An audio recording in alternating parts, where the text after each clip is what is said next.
Hello, everyone. My name is Lola Afalabi. I am the founder of Healthy Credit Habits.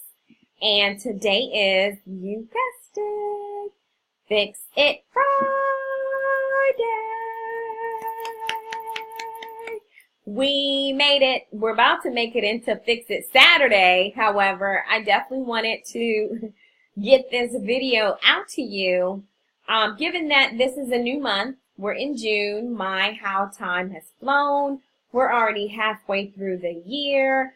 I hope that you are halfway closer to whatever goals that you set out for yourself, whether it's personal, financial, family, whatever the case may be. I hope that us marking the halfway month of a 2018, this year that we're in, that you're closer to where you're trying to go. Today's presentation, I'd like to go into what the difference is between compound interest versus simple interest, with that being the theme this month. So let's dig right in. What's the difference between the two? So according to Investopedia, compound interest is the interest that is calculated on the initial principal and also on the accumulated interest of the previous periods of a deposit or loan. So let me give you an example. Let's say you have a credit card with a $100 balance. However, that card is at a 10% interest rate. So let's say that, just to keep it really basic, let's say that 10% interest has accrued on that credit card. So at the end of month one, your interest on the $100 is $10. That means that you're now at $110, right? At the end of month two, you'll say you're being charged 10% interest on that same credit card amount, but now you're at 110. So versus you being charged interest at 100, you're now being charged interest at $110, which means that your interest is $11. And that's really how compound interest accumulates or accrues over time. And it's amazing because oftentimes we find ourselves where we have a credit card where we bought something for, let's say, $250, $500, and now the interest compounded over time, we're looking at a bill of $1,000, $2,500, and we don't know how it swelled so fast. Well, compound interest is that reason. Let me give you an example. Credit cards. Let's take two individuals with two distinctly different credit scores. In example one, we have someone with a pretty solid credit score, and they have a credit card balance of $1,000 at an interest rate of 11.4%. Pretty competitive in today's market. However, over a course of a 12-month period, let's say or assume that they've maintained roughly $1,000 balance over the course of 12 months. At the end of that time frame, they will have been charged $114 in interest for that $1,000 balance they've maintained month after month for 12 months. That equates to $9.50 per month in interest. Now let's say in example number two, we have someone who has a bit of a more challenged credit history, a little bit more scattered.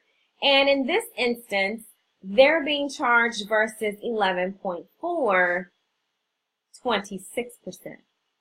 So more than double. And it's one in which for the same $1,000 balance versus them paying $114 in interest over 12 months, they're paying $260 in interest over 12 months, which is roughly, if we round up, $22. So you can see the difference there in two different people, same balances on their credit cards, but one's paying twice the amount than the other because of their credit score. So it's really important that you understand that your credit score is very important because the amount of money you will pay over time for those things that you've taken out for credit can be significantly more expensive. Let's go into simple interest. Simple interest is determined by multiplying the daily interest rate by the principal amount of the loan. So let's say in some cases, just for the purposes of this presentation, typically this would apply to auto loans and some mortgage products where you have individuals who opt to pay their mortgage payment on a bi-weekly basis. Simple interest can be used to calculate that. Let's provide some examples here. Auto loans. So again, two examples, two separate individuals, two separate credit scores. They both are purchasing a new car for the same amount, $35,000. The individual in example 1 with a top-tier credit score, around 700, 749, they're being offered an interest rate at 3.5%, which really equates to, after 30 days, about $100 or $101 in interest that they're paying out of their monthly payment. So let's assume their monthly payment was $400. Their interest as part of that amount that they're making is that $101, right? Now in example number 2, we have someone with a bit of a subprime credit score. So they're around that 300 to 590. For the same auto loan, they're being charged an interest rate of 10%. So versus paying $100 in interest or $101 in interest out of their monthly car payment, they're paying roughly around $288 per month as far as an interest towards their monthly car payment is concerned. So you can see where in example 1, the individual has a little bit over, roughly close to $100, if not almost $200 more per month of wiggle room, $188 more of wiggle room that they don't have to pay towards interest on their car loan, which gives them the flexibility to use that money for other things. Let's say a rainy day fund. Let's say a travel fund. Let's say a hobby fund. This is where you're able to see the rubber meets the road where, hey, we both bought the same thing, but our payments are being applied in two different ways.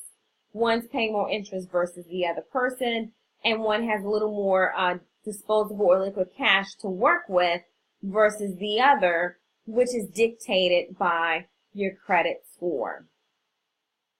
Hopefully this presentation today has kind of shed light on not only what the difference is between compound interest and simple interest, but how your payments can dictate the difference between the two, meaning you and someone else who may have a stronger or weaker credit score, and how with healthy credit, life is less expensive. It's really important to really understand that not only does your credit score count, but the activities and those habits that we create that tie into our credit score is really what makes the difference, that can really be the defining line between you paying more for something than someone else. Definitely, we look forward to having you back next week, where we dive a little more deeper into both topics as they pertain to different loan or credit products. And in the meantime, feel free to check us out at www.healthycredithabits.com. You can definitely email us questions at support@healthycredithabits.com. Follow us on Facebook at Healthy Credit Habits. We're on YouTube and also on Instagram. And remember, with healthy credit, life is less expensive. I look forward to seeing you next week. Till then, have a great weekend. Take care. Good night.